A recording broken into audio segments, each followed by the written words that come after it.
Good morning sa inyong lahat. Good morning mga ka-farmers.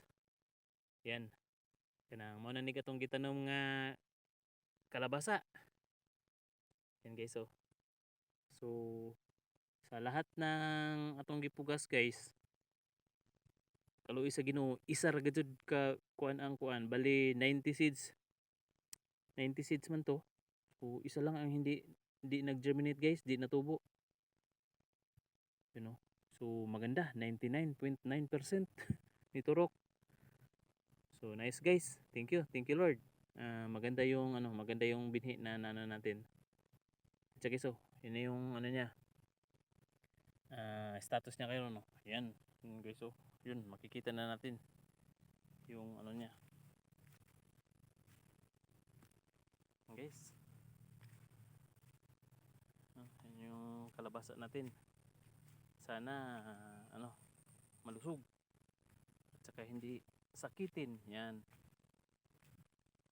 Sana din dadalawin ng ulan. So guys. Uy, may bao-bao. May beetles. Sige, so malusog naman siya guys. Kasi naabunuhan na natin to. Drenching lang, drenching. So guys. Ayun, uy. What happened? Kinain to guys ng ng mga kaibigan. Yan, may udo sa top. So kailangan natin siguro mag-spray nito. Yan.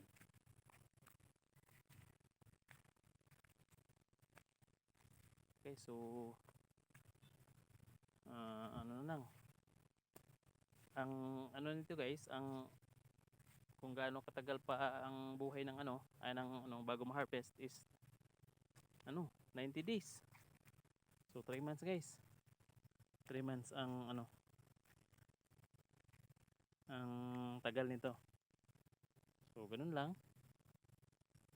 Dandahan lang sa buhay araw-araw. Yan.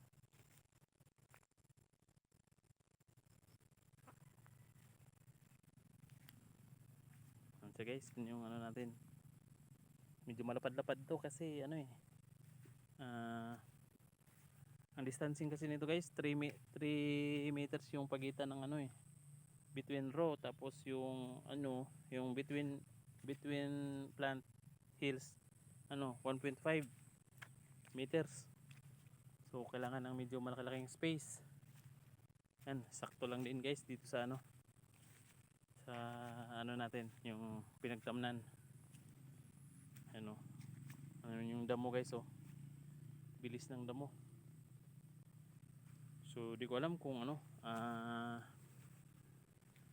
siguro i-sprayhan natin ng yan, herbicide para malinis. Kasi kung ito makabuelo na naman to susukal to dito guys.